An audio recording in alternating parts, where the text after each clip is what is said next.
जय हिंद साथियों, स्वागत है आप सभी का क्रेजी जीके ट्रिक चैनल पर। 7 फरवरी 2023 के सबसे पहले करंट अफेयर्स को आइए देखते हैं।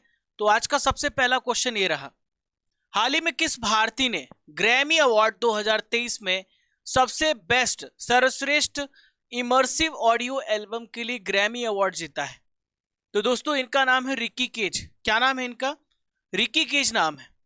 रिकी केज ऐसे पहले भारतीय बन गए हैं जिन्होंने 3 ग्रैमी अवार्ड जीता है और इस वर्ष सर्वश्रेष्ठ इमर्सिव ऑडियो एल्बम के लिए इन्हें ग्रैमी अवार्ड मिला है। याद रखिएगा, अच्छा क्वेश्चन पूछा जा सकता है, बन सकता है।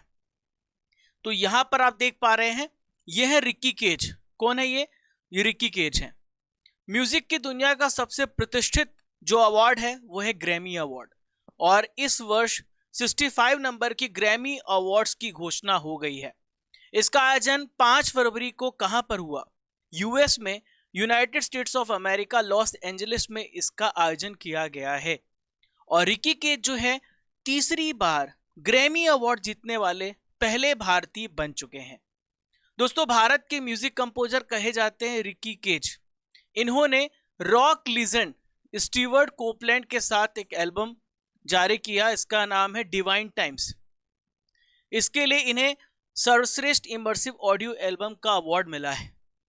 रिकी केज इसके पहले 2015 में विंड्स ऑफ समसरा, जिसे बोलते हैं विंड्स ऑफ समसरा, इसके लिए इन्होंने अवार्ड को जीता था। दोस्तों इसके अलावा यहाँ पर एक और व्यक्ति बहुत छाए रहे, इनका नाम है बियोंस। ये है बियोंसे। तो बियोंसे ने अपने करियर में सबसे ज्यादा ग्रैमी अवार्ड 32 ग्रैमी अवार्ड जीतने वाली दुनिया की एकमात्र सेलिब्रिटी बन गई हैं। तो बियोंसे ने इस बार 65 ग्रैमी अवार्ड्स में 2 ग्रैमी अवार्ड जीते हैं। वैसे सबसे ज्यादा जो रिकॉर्ड है माइकल जैक्सन जी के नाम है। सबसे ज्यादा ग्रैमी अवार्ड जीतने का जो रिकॉर्ड है माइकल जैक्सन के नाम पर है। ठीक है, अगर आपसे पूछा जाए कि ग्रैमी अवार्ड किस क्षेत्र में दिया जाता है तो आप याद रखिएगा, ग्रैमी अवार्ड जो है संगीत के क्षेत्र में दिया जाता है। क्लियर है? चलिए आगे बढ़ते हैं। दोस्तों यहां पर मैं आपको बताना चाहूंगा कि जो ग्रैमी अवार्ड्स है ये किसके द्वारा दिया गया और कब से स्टार्ट किया गया है। तो अमेरिकी संस्था रिकॉर्डिंग अकादमी या फिर आप कह सकते हैं नेशनल अकादमी रिकॉर्डिंग्स की ओर से दिया जाता है ग्रैमी अवार्ड्स। पहली बार 1959 में अमेरिका के लॉस एंजलिस में आयोजित हुआ था और तब से ये ग्रैमी अवार्ड्स दिए जा रहे हैं। ग्रैमी पुरस्कार विजेता 2023 के आइए यहां पर नाम देखते हैं। एल्बम ऑफ द ईयर है हैरी स्टाइल्स। हैरी स्टाइल्स विजेता बने हैं हैरी हाउस के लिए। सॉन्ग ऑफ द ईयर है, ये है जस्ट लाइक दैट, बोनी रॉयट के द्वारा। बेस्ट म्यूजिक का अरबाना एल्बम है बैड बन्नी। आप स्क्रीनशॉट ले लीजिए, ये सारे नाम आप याद रखिएगा। ठीक है, आप स्क्रीनशॉट ले लीजिए, मैं वेट कर रहा हूं, आप लिख भी सकते हैं। क्लियर? यहां पर इंग्लिश मीडियम के छात्रों के लिए है, आपको पीडीएफ मिल जाएगी हमारे एप्लीकेशन पर। ठीक है, स्क्रीनशॉट ले लिया आपने। चलिए आगे बढ़ते हैं, इसका भी स्क्रीनशॉट ले लीजिए आप। ठीक है दोस्तों, आप सभी देख रहे हैं 7 फरवरी 2023 के डेली करंट अफेयर्स और मैं हूं आप सभी का राजा गुप्ता। दोनों माध्यम में, हिंदी और इंग्लिश दोनों माध्यम में मैं आपको करंट अफेयर्स पढ़ाता हूं। दोस्तों मुझे 436 दिन हो गए आपको करंट अफेयर्स पढ़ाते हुए।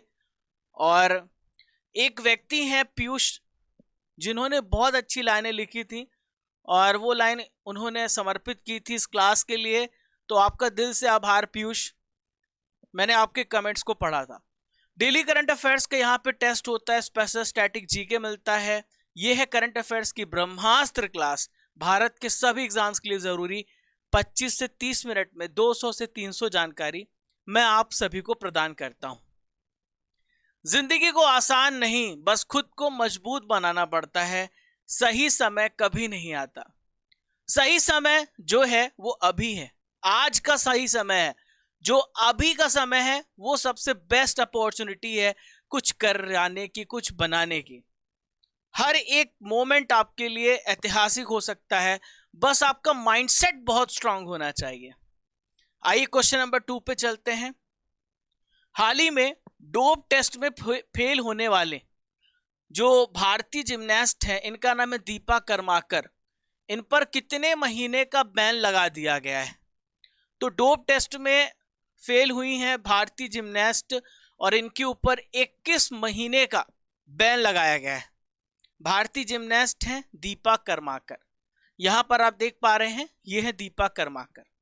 आगे बढ़े हम, तो भारतीय जिम्नास्ट जो दीपा कर्माकर हैं ये डोप टेस्ट में फेल हो गई हैं और ITA इंटरनेशनल टेस्टिंग एजेंसी ने इन पर 21 महीने का प्रतिबंध लगाया है। दोस्तों आखिर कौन सा पदार्थ इन्होंने यूज किया था? तो एक प्रतिबंधित पदार्थ है, इसका नाम है हाइजेनामाइन। हाइजेनामाइन का सेवन के चलते इन्हें खेल से दूर कर दिया गया है। दोस्तों डोप टेस्ट होता है, इस पे हम डिटेल एनालिसिस करेंगे।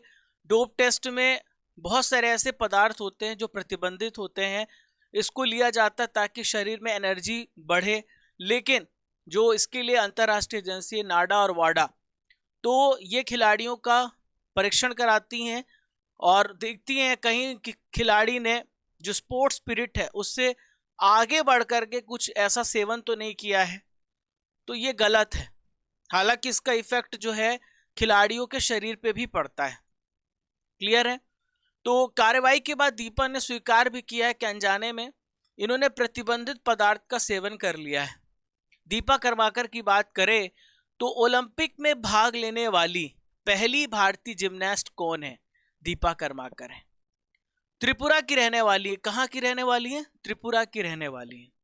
दोस्तों रियो ओलंपिक हुआ था कब? 2016 में। तो महिला वॉल्ट फाइनल में चौथा स्थान हासिल करके इन्होंने इतिहास रच दिया था। और ग्लासगो 2014 में राष्ट्रमंडल खेलों में भारत को इन्होंने ब्रॉन्ज मेडल दिलाया था, कांस्य पदक दिलाया था। चलिए आइए परीक्षा संजीवनी दे देता हूं आपको। तो कल ही करंट अफेयर्स में मैंने आपको बताया था फुटबॉल एशियाई कप की मेजबानी कौन सा देश करेगा? तो सऊदी अरब करेगा 2027 में इसकी मेजबानी। और कुश्ती महासंघ की निगरानी समिति में हाल ही में किसको शामिल किया गया है? बबीता फोगाट को शामिल किया गया है। हाल ही में ऑस्ट्रेलियन ओपन हुआ, कौन विजेता बने? पुरुष एकल में नोवाक जोकोविच, ये 22 ग्रैंड स्लैम जीत चुके हैं। नोवाक जोकोविच का संबंध सर्बिया से है। हाल ही में पुरुष हॉकी विश्व कप हुआ भारत में, उड़ीसा में। जर्मनी ने बेल्जियम को हरा करके 15वां पुरुष हॉकी विश्व कप को जीत लिया है। हाल ही में किस देश में भूकंप आने से लगभग, यहां पे 284 हटा दीजिए, लगभग 10,000 मौतें हो गई हैं। ठीक है, लगभग 10,000 लोगों की मौतें हुई हैं। तो भूकंप कहां पर आया है? तो तुर्की में भूकंप आया है। बहुत खतरनाक भूकंप आया, बहुत ही खतरनाक। ठीक है, मैंने अपने इंस्टा हैंडल में डाला था वीडियो वहां पर। तो तुर्की में बहुत ही भयंकर भूकंप आया है और सब मैं कैसे बताऊं, मतलब लग रहा था वहां की स्थिति को देख करके क्या बीती होगी इन लोगों के ऊपर। कई लोग सो रहे थे और उनके ऊपर बिल्डिंग्स गिर गई, इमारतें गिर गई। और इन सभी के लिए हम सोचते हैं कि चलो अच्छा हो, कुछ अच्छा हो जाए। हालांकि हमें ध्यान देना चाहिए कि भविष्य में ऐसी घटनाएं ना हो, पर भूकंप को कौन रोक सकता है। हम इसके लिए प्रिपेयर रहें कि अगर ऐसी कोई भारत में ऐसा कोई आता है, तांडव आता है, ऐसी कोई डिजास्टर आती है, तो हमारी जो फोर्सेस हैं पहले से तैयार रहें। तो मिडिल ईस्ट के 4 देश हैं, इसमें तुर्की है, सीरिया, लेबनान, इजराइल। यहां पर भूकंप के झटके महसूस किए गए 7.8 रिक्टर स्केल के। सबसे ज्यादा तुर्की में इसका प्रभाव पड़ा है और फिर सीरिया में इसका प्रभाव देखने को मिला है। भूकंप का जो एपिसेंटर बना था तुर्की का गाजियानटेप शहर बना था। तो गाजियानटेप शहर जहां से भूकंप जो है वहां पर वहीं से रिलीज हुआ है। अब दोस्तों यहाँ पे आपके लिए बहुत अच्छे से मैप मैंने बना दिया है। और बना क्या दिया, मतलब लाया है। कई लोग कंप्लेन कर रहे थे सर मैप अच्छा लाइए, तो देखिए आपके लिए मैप। ये है तुर्की, एशिया में आता है। फिर बगल में सीरिया, ये भी प्रभावित था। ठीक है, यहाँ है लेबनान, ये है इजराइल, इधर है जॉर्डन, ये है इराक। ठीक है, और ये है ईरान, इधर देखिए कुवैत है। ये यहाँ पे सऊदी अरब है, यूनाइटेड अरब एमिरेट्स है, ओमान, यमन है। ये सारे देश हैं, आप देख लीजिएगा। और टर्की के ऊपर आपको काला सागर देखने को मिलेगा, ब्लैक सी देखने को मिलेगा। ठीक है, तो यहां पर भयंकर भूकंप आया है। दोस्तों रिक्टर स्केल जो होता है, रिक्टर स्केल पर हम भूकंप की तीव्रता को नापते हैं, जो 0 से लेकर के 9 तक होता है, और उससे ज्यादा की रीडिंग रिकॉर्ड नहीं कर पाता है। तो 0 से 1.9 सिस्मोग्राफ से पता चलता है, 2 से 2.9 हल्का कंपन होता है, 3 से 3.9 कोई ट्रक आपके नजदीक से गुजर जाए ऐसा असर होता है, खिड़कियां टूट जाती हैं जब 4 से 9 आता है, फर्नीचर जैसे भारी सामान हिल जाते हैं 5 से 5.9 के रिक्टर स्केल में। जो इमारत होती हैं वो वहां पे दरारें आ जाती हैं 6 से 6.9 में, 7 पे इमारतें गिर जाती हैं, 8 पे पुल गिर जाते हैं, और 9 बहुत भयानक होता है, पूरी तबाही होती है। और इतना ही 7.8 का यहाँ पर देखा गया है। तो कोई मैदान में अगर व्यक्ति खड़ा हो तो उससे धरती लहराते हुए देखने को मिलेगी। समंदर अगर नजदीक है तो सुनामी का खतरा ऐसे यहाँ पर देखने को मिलता है, अगर इस प्रकार से भूकंप की तीव्रता रहती है। तो भूकंप होता क्या है? तो भूकंप जो है, पृथ्वी में जब अचानक से वाइब्रेशन उत्पन्न होती है उसे हम भूकंप कहते हैं। भूकंप के कई कारण होते हैं, जैसे ज्वालामुखी फटा तो उसकी वजह से हम एक एस्थेनोस्फीयर में, देखिए लिथोस्फीयर है, और लिथोस्फीयर के ऊपर नीचे एस्थेनोस्फीयर एक लिक्विड पार्ट है जिसमें प्लेटें जो होती हैं मूव करती रहती है।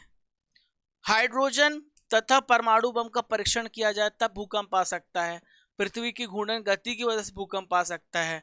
चट्टानों के टूटने से या फिर चट्टानों की डेवलपमेंट से, चट्टानों के जुड़ने से भी भूकंप आ सकता है। जो भूकंप का अध्ययन कहलाता है उसे हम कहते हैं सिस्मोलॉजी। क्या बोलते हैं हम इसको? सिस्मोलॉजी बोलते हैं। रिक्टर स्केल 0 से 9 तक होता है। पूरी दुनिया में सबसे ज्यादा भूकंप जापान में आते हैं, और विश्व में सबसे जो कम भूकंप वाला महाद्वीप है वह ऑस्ट्रेलिया कॉन्टिनेंट। भारत में भूकंप सबसे ज्यादा हिमाचल प्रदेश, जो हिमालय वाला रीजन है, क्योंकि आज भी वो प्लेट जो है यूरेशियन प्लेट, और यूरेशियन प्लेट जो हमेशा कंस्ट्रक्शन में है। जो भारत की प्लेट है जो चाइना से टकराई है, तो उसकी वजह से हिमालय का निर्माण आज भी हो रहा है, तो आज भी कंस्ट्रक्शन हो रहा है, इस वजह से भूकंप यहाँ पर आता रहता है। भारत में अगर भूकंप की दृष्टि से देखें तो सबसे सुरक्षित क्षेत्र है प्रायद्वीपीय भारत, पेनिसुलर इंडिया। ठीक है, जहां से भूकंप उत्पन्न होता है उसे हम बोलते हैं अधिकेंद्र, फोकस कहते हैं। मान लीजिए यहां से भूकंप रिलीज हुआ और फिर वो सरफेस में जहां पे एक्सपीरियंस करते हैं उसको बोलते हैं एपिसेंटर, उसे बोलते हैं ऊपरी केंद्र। यहां से भूकंप रिलीज हुआ तो ये फोकस कहलाता है, और भूकंप के झटके जहां सतह पर महसूस होते हैं उसे हम बोलते हैं एपिसेंटर बोलते हैं। आशा करता हूं सारी बातें आपको समझ में आई होंगी। चलिए अगले प्रश्न की ओर। हाल ही में सुप्रीम कोर्ट में कितने जजों की नियुक्ति की गई है? तो सुप्रीम कोर्ट में हाल ही में 5 जजों की नियुक्ति की गई। कितने जज? 5 जजों की नियुक्ति हाल ही में सुप्रीम कोर्ट में की गई है। सभी के नाम बता देता हूं। राजस्थान हाईकोर्ट के मुख्य न्यायाधीश पंकज मित्तल, पटना हाईकोर्ट के मुख्य न्यायाधीश संजय करोल, मणिपुर हाईकोर्ट के मुख्य न्यायाधीश पीवी संजय कुमार, पटना हाईकोर्ट के न्यायाधीश न्यायमूर्ति अहसनुद्दीन अमानुल्लाह, और इलाहाबाद हाई कोर्ट के न्यायाधीश मनोज मिश्रा। ये 5 जज हैं जिनको सुप्रीम कोर्ट पे नियुक्त किया गया है। दोस्तों अभी प्रेजेंट में जो न्यायाधीशों की संख्या 32 हो गई है, और कुल संख्या कितनी होती है? 34 होती है। इसमें चीफ जस्टिस को मिला दिया जाए। सुप्रीम कोर्ट की बात करें तो आर्टिकल 124 के तहत इसका गठन किया गया है। 28 जनवरी 1950 को भारत के सुप्रीम कोर्ट का उद्घाटन किया गया था।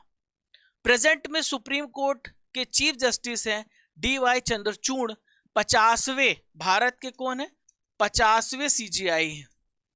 अगर आपसे पूछा जाए कि सबसे पहली महिला न्यायाधीश कौन रही हैं, तो M फातिमा देवी ये रही हैं सबसे पहली महिला न्यायाधीश। दोस्तों एक इंपॉर्टेंट जानकारी आप सभी के लिए कि बहुत सारी ई बुक्स जो है हर विषय की आपके क्रेजी जीके ट्रिक एप्लीकेशन पर अवेलेबल है। आप इन सभी ई बुक्स को डाउनलोड कर सकते हैं। हर सब्जेक्ट का। इसके अलावा अलग अलग कोर्सेस भी हैं जो हमारे क्रेजी जीके ट्रिक एप्लीकेशन पर अवेलेबल हैं। Use coupon RGCGT to get a maximum discount in these courses. These courses are available on Crazy GK Trick. चलिए अगले प्रश्न की ओर बढ़ते हैं। याया तसो झील ये किस राज्य या केंद्र शासित प्रदेश में स्थित है जिसे जैव विविधता विरासत स्थल घोषित किया गया है? तो ये कहां पर है? लद्दाख में। कहां पर है ये? तो याया तसो झील जो है कहां पर है? लद्दाख में। ये झील आप देख पा रहे हैं। लद्दाख जम्मू कश्मीर अपने ब्यूटी के लिए जाना जाता है।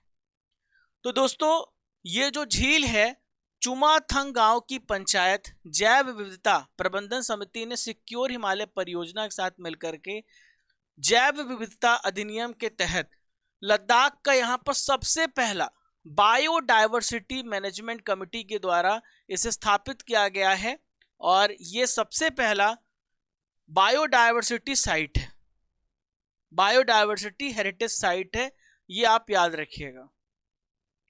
दोस्तों ये जो झील है लद्दाख में बहुत ऊंचाई पर है और ये 4820 मीटर की ऊंचाई पर स्थित है। यहां पर आपको डिफरेंट टाइप्स के बर्ड्स की स्पीसीज देखने को मिलेंगे। यहां पर आपको बार हेडेड गूस, काली गर्दन वाली क्रेन, ब्राह्मणी बतख, अलग अलग प्रकार के आपको पक्षी यहां पर देखने को मिलेंगे। सिक्योर हिमालय परियोजना की बात आई है तो क्या है? तो सिक्योर हिमालय परियोजना को भारत सरकार के पर्यावरण, वन और जलवायु परिवर्तन मंत्रालय के द्वारा चालू किया गया है। यह योजना जो है इस मिनिस्ट्री के द्वारा चालू की गई है जिसे UNDP से सहयोग प्राप्त है। 2017 में प्रारंभ किया गया था, 2017 में, और ये 6 वर्ष तक चलेगी, 2023 तक चलेगी। इसका काम है वन को बचाना, मिट्टी को बचाना, भूमि को बचाना और जैव विविधता को बचाना, संरक्षित करना इसका उद्देश्य है इस परियोजना का। क्लियर है? तो दोस्तों यहां पर 4 हिमालयी क्षेत्र हैं। तो पहला जम्मू कश्मीर है, फिर है हिमाचल प्रदेश, जम्मू कश्मीर केंद्र शासित प्रदेश है, उत्तराखंड है, सिक्किम है। तो इन जगहों को शामिल किया गया, इन राज्य और केंद्र शासित प्रदेश को इस परियोजना के तहत शामिल किया गया है। चलिए अगले प्रश्न की ओर। भारत में आर्थिक सहायता योजना के अंतर्गत किस देश को 50 बसें प्रदान की गई हैं? तो भारत में आर्थिक सहायता प्रदान करने के लिए श्रीलंका को, भारत ने आर्थिक सहायता योजना के तहत श्रीलंका को 50 बसें देने की इन्होंने अभी वादा किया है। दोस्तों दे ही दिया है। 75वीं वर्षगांठ मनाई है श्रीलंका ने। 6 फरवरी 2023 को इन्होंने अपना इंडिपेंडेंस डे मनाया, स्वतंत्रता दिवस मनाया 6 फरवरी 2023 को। तो श्रीलंका में भारत के हाई कमिश्नर है, इनका नाम है गोपाल बागले। तो गोपाल बागले ने श्रीलंका के प्रेसिडेंट, इनका नाम है रानिल विक्रमसिंघे, इन्हें ये बस सौंपी है। दोस्तों आज की नॉलेज की फैक्ट्री में हम क्रिकेट स्पेशल न्यूज लेकर के आए हैं। 2022 में जो भी क्रिकेट के विजेता बने हैं, ICC मेंस T20 विश्व कप 2022 को किसने जीता है? इंग्लैंड ने जीता है। पाकिस्तान उप विजेता था, आयोजन ऑस्ट्रेलिया में हुआ था। सैयद मुश्ताक अली ट्रॉफी 2022 इसको जीता मुंबई ने, हिमाचल प्रदेश उप विजेता था। ठीक है। महिला एशिया कप 2022 को किसने जीता है? भारत ने जीता है, आयोजन बांग्लादेश में हुआ था, उप विजेता श्रीलंका था। ईरानी ट्रॉफी 2022 को किसने जीता है? शेष भारत ने, और उप विजेता था सौराष्ट्र।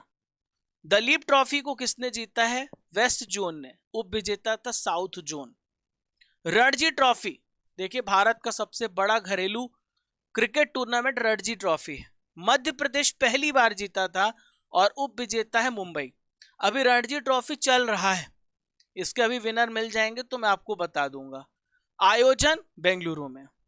15th IPL, आप सभी की फेवरेट लीग गुजरात टाइटंस पहली बार में इसे जीत लिया है। राजस्थान रॉयल्स उप विजेता रही। ICC महिला क्रिकेट विश्व कप 2022 को किसने जीता है? तो ICC महिला क्रिकेट विश्व कप को जीता है ऑस्ट्रेलिया ने, और आयोजन न्यूजीलैंड में हुआ था, इंग्लैंड उप विजेता रही। पुरुष एशिया कप को किसने जीता है? श्रीलंका ने, और इसका आयोजन यूएई में हुआ था। चलिए दोस्तों, आइए क्वेश्चन नंबर 7 पे चलते हैं। झारखंड के गोड्डा बिजली संयंत्र से किस देश को बिजली आपूर्ति की जाएगी?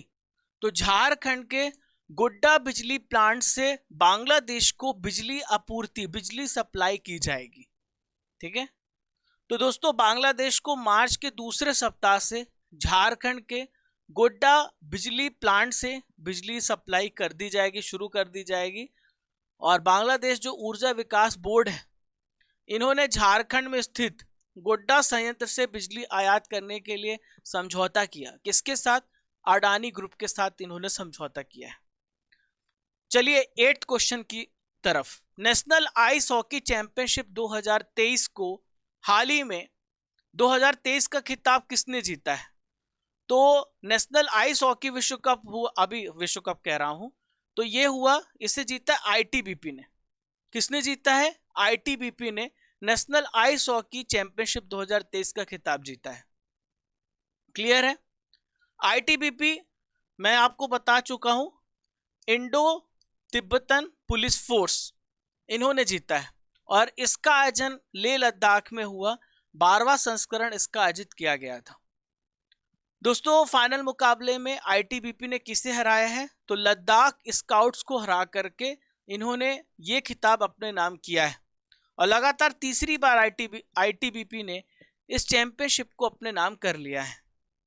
दोस्तों आईटीबीपी के बारे में बता दूं मैं आपको, तो आईटीबीपी के प्रेजेंट में महानिदेशक हैं अनीश दयाल सिंह, और यह एक अर्धसैनिक बल है। 1962 में इसकी स्थापना हुई थी, भारत और चाइना के युद्ध के बाद। ठीक है, निसार उपग्रह किस वर्ष लॉन्च किया गया? तो निसार उपग्रह किस वर्ष लॉन्च किया जाएगा? तो किस वर्ष लॉन्च किया जाएगा? 2024 में निसार उपग्रह को लॉन्च किया जाएगा, 2024 में। तो ये निसार सैटेलाइट है, आप देख पा रहे हैं। और निसार जो है एक प्रोजेक्ट है जो नासा और इसरो दोनों मिलकर के लॉन्च करने वाले हैं। यह एक प्रकार का पृथ्वी अवलोकन उपग्रह है, अर्थ ऑब्जर्वेशन सैटेलाइट है, जो अर्थ को क्या करेगा, अर्थ में जो भी चेंजेस आ रहे हैं उसका ये एनालिसिस निकालेगा। नासा और इसरो ने दोनों ने मिलकर के इसे डेवलप किया है। परीक्षा संजीवनी ले लीजिए। इसरो की स्थापना 1969 में हुई है। इसरो का फुल फॉर्म है Indian Space Research Organisation. ISRO का जो काम होता है दोस्तों, भारत में स्पेस डेवलपमेंट का काम है, और प्रेजेंट में इसके अध्यक्ष हैं एस सोमनाथ, 10वें अध्यक्ष हैं एस सोमनाथ। हेडक्वार्टर कहां पर है? बेंगलुरु में। आज का आखिरी प्रश्न है आप सभी के सामने। हाल ही में प्रधानमंत्री की आर्थिक सलाहकार परिषद में किसे शामिल किया गया है? तो प्रधानमंत्री की आर्थिक सलाहकार परिषद में शामिका रवि को शामिल किया गया। यह है शामिका रवि जी। दोस्तों ये जो आर्थिक सलाहकार परिषद है, कैसी बॉडी है, कैसी काउंसिल है, इसको समझ लेते हैं। तो यह एक इंडिपेंडेंट बॉडी है और गैर संवैधानिक है, यानी नॉन कॉन्स्टिट्यूशनल है, नॉन स्टैट्यूटरी है।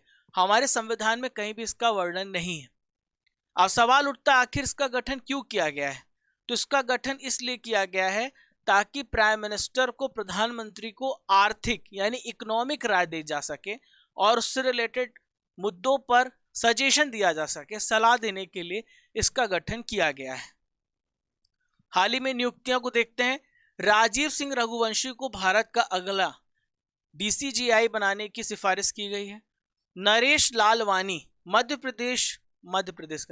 मध्य रेलवे के महाप्रबंधक के रूप में पदभार इन्होंने ग्रहण किया है। चलिए दोस्तों, करंट अफेयर्स की रसमलाई 2022 के इंपॉर्टेंट प्रश्न। विश्व पर्यावरण दिवस 2022 की थीम क्या है?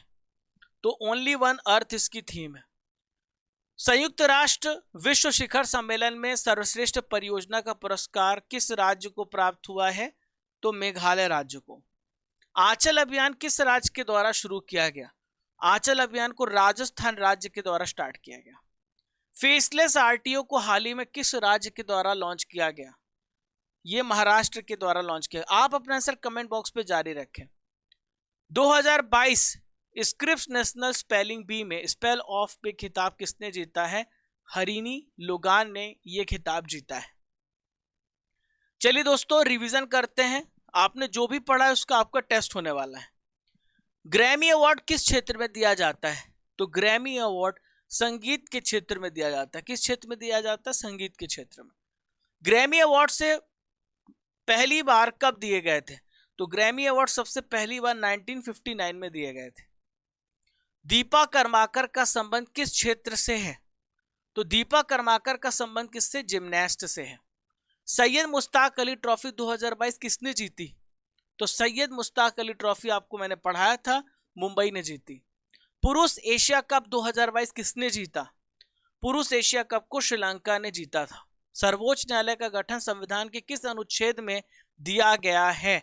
आर्टिकल 123 में, 124 में, 124 में, 123 में तो अध्यादेश है, ये नहीं होगा, 124 होगा। ठीक है। विश्व में सबसे ज्यादा भूकंप वाला देश कौन सा है? तो विश्व में सर्वाधिक भूकंप वाला देश कौन सा है? वो है जापान। आईसीसी महिला क्रिकेट विश्व कप 2022 को किसने जीता है?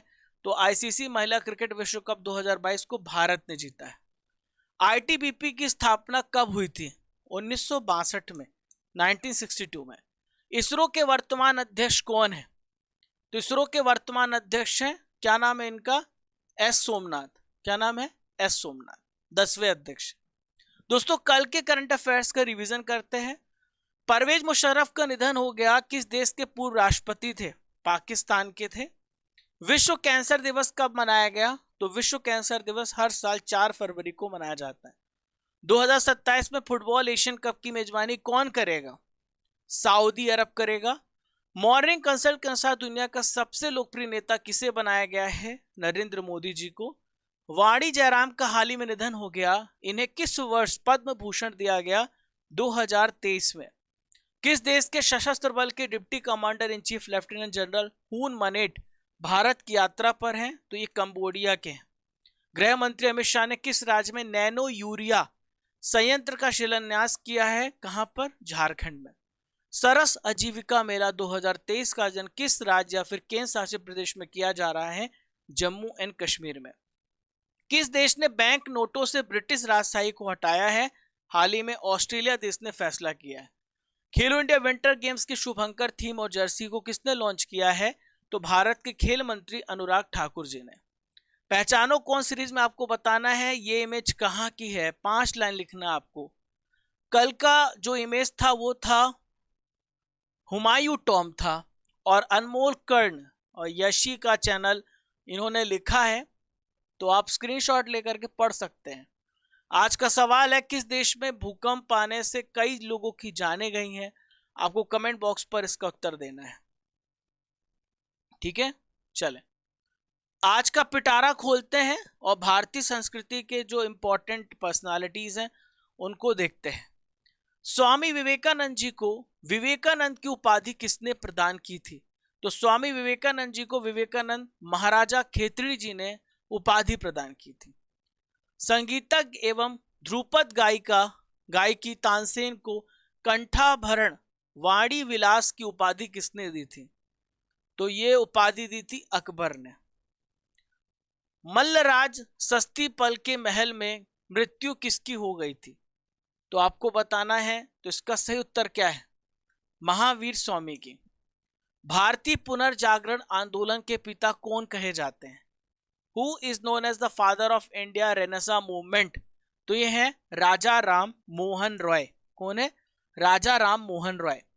शिकागो के प्रसिद्ध विश्व धर्म सम्मेलन में भारत का प्रतिनिधित्व किसने किया था? स्वामी विवेकानंद जी ने। बंगाल में भक्ति आंदोलन के प्रवर्तक कौन थे? तो बंगाल में भक्ति आंदोलन के प्रवर्तक थे चैतन्य। किसकी समाधि होने के कारण नंदेड़ गुरुद्वारा सिख समुदाय के लिए पवित्र स्थल माना जाता है? गुरु गोविंद सिंह। सुप्रसिद्ध उर्दू शायर मिर्जा गालिब कहाँ के मूल निवासी थे? तो मिर्जा गालिब आगरा के मूल निवासी थे। गुरु गोविंद सिंह जी की समाधि कहाँ पर स्थित है? तो इनकी समाधि कहाँ पर है? इनकी समाधि नांदेड़ में, महाराष्ट्र। महावीर जैन की मृत्यु किस नगर में हुई थी? महावीर जैन की मृत्यु हुई थी पावापुरी में। कहां पर? पावापुरी में। दोस्तों कल 6 फरवरी के रिजल्ट, कल का जो रिजल्ट हमारे पास है, आरती भट्ट, अनीता, शशि बाला, संदीप चौधरी, शैलेश धाकड़, कॉन्ग्रेचुलेशन। दोस्तों ये जो क्विज होता है हमारे एप्लीकेशन पर होता है, क्रेजी जीके ट्रिक, डाउनलोड करेंगे, ये नीली वाली पट्टी दिखेगी, इसको क्लिक करेंगे तो वीडियो, पीडीएफ, क्विज, ये सब आपको एक जगह पर मिल जाएगा। टेलीग्राम पर इंपॉर्टेंट अपडेट्स के लिए, इंपॉर्टेंट डॉक्यूमेंट्स के लिए आप हमारे साथ जरूर ज्वाइन हो जाएं, और फॉलो कर सकते हैं आप हमें इंस्टाग्राम पर, टेलीग्राम पर, फेसबुक पर, सारे जो हैंडल्स हैं दिए गए हैं, आप क्लिक करेंगे और आप ज्वाइन कर सकते हैं। पहली बार चैनल पर आए हैं तो सब्सक्राइब करना मत भूलिएगा और घंटी वाला बटन दबा दीजिएगा ताकि आपको हर एक नोटिफिकेशन सबसे पहले मिल सके। ये परिवार आपका है, मैं आपका हूँ, ये क्लास आपकी है, आपको अधिकार है हर बात रखने का, अच्छी और बुरी, क्योंकि परिवार में हर तरह की बात होती है और हम आपके हर बातों का स्वागत करेंगे। दोस्तों अब इजाजत दीजिए, कल फिर मिलूंगा सुबह 6 बजे इसी ऊर्जा, इसी जोश के साथ। तब तक के लिए जय हिंद, जय भारत, खुश रहिए, मुस्कुराते रहिए, जब तक तोड़ेंगे नहीं तब तक छोड़ेंगे नहीं।